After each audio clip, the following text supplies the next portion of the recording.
Good afternoon, everybody. My name is Andrew Smith. I'm a sophomore here at CMU, and today I'd like to take a little bit of time to discuss where you should be living off campus next year at Central Michigan University as you get your first time to decide where you want to live other than the dorms. So, to break down what we're going to be discussing today is simply what are your housing options at Central Michigan University, and the housing essentials that the criteria that the following places that I'm about to suggest must contain is they must be close to campus and have the most conveniences. And these are definitely for students who want quality of living at a good price with multiple resources close by. So for your convenience, CMU resources, computer lab access, I've included library, food markets, health and wellness centers, and none of these have a parking pass. Broomfield Apartments is a line of fun restaurants. That whole street has a bunch of stores and parks up and down the street. It makes grabbing a bite to eat off campus all that much easier. Tallgrass Apartments, on the other hand, are for people who want to live alone with a bunch of friends and remain for the most part isolated. This might be nice for people who don't care as much about going to things like the park, library, and including themselves in on-campus activities. Additionally, for both of these and all of these that I'm about to suggest, they all have a shuttle to campus, which makes it really convenient for when you don't have a ride if you don't have a car. Instead of skateboarding or riding a bike to class, you can just take a shuttle, and you can even bring your bike on some of these, so it's pretty convenient. So one of the first things that I want to break down is how close is too close.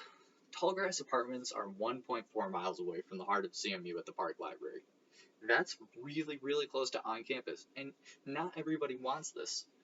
Some people might want a more isolated approach because, they spend all day at campus. Some of these medical students spend countless hours on campus, and a lot of people spend a lot of time at the library. You might not want to be all that close to it when you're finished after a long day's work. So that's something to keep in mind. But on the other hand, your more traditional student might want to have a place to get really close to school. They want to be able to get to and from their classes as quickly as possible, as efficiently as possible. So that's definitely something to keep in mind when you're choosing which apartment will be right for you next year. So though the estimated drive is around 5 minutes, the after-class traffic turns into a 20-minute round trip. That's a big difference. It's kind of frustrating when you are out of class and you expect your short little distance commute to be a quick cinch. But what it really is just a frustrating, long endeavor that takes longer than if you would have just walked it on foot. Speaking of on foot, the route to on-campus activities is a straight shot with no twists or turns, and plenty of traffic lights to keep you safe, so you don't have to worry about watching over your shoulder during your commute. Nobody wants to do that. So let's talk about some on-campus options. On-campus is an excellent option for people who have their education paid for in the form of scholarships, especially. I see a lot of students who are taking advantage of on-campus options. So the Northwest Apartments on Douglas Street in Bellows, Mount Pleasant, those are at Central Michigan, our on-campus options. They are pretty decent. They are smaller units than what your average apartment is, and they cost a little bit more. And additionally, they're generally overseen by a chaperone. It's an RA. And that definitely can make a big difference on your experience throughout the year if you're being supervised. So there's other certain restrictions like credit hours, there is GPA, there's a lot of factors that come into whether or not you will be accepted to participate in online, excuse me, whether or not you'll be accepted to participate in off-campus houses. Additionally, all these housing options are furnished. That makes a huge difference. It is very difficult to be lugging your heavy, heavy furniture up several flights of stairs.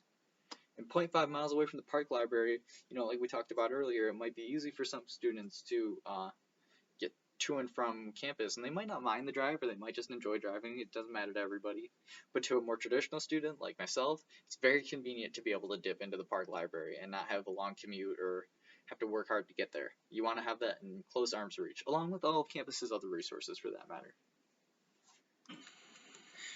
So, some things to consider. I definitely recommend being close to the things that you do most. What does this mean? So, if you're into going to the library, like we talked about, or you're into playing frisbee, or you're into optimizing comfort, you name it, you want to be close to these things. You don't want to have to work really hard to get to where you want to be. So, you should definitely keep that in mind when you're choosing the place that you want to live for next year. It'll be very frustrating if you have to take this long commute and nobody wants extra obstacles to do the things that they want. So take advantage of campus resources that, they're not free. You pay for them in your tuition like everything else. Take advantage of those through the place that you live.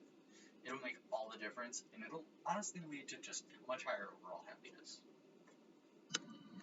So in conclusion, when answering the question of where to live off campus while attending Central Michigan University, I must say, choice is yours.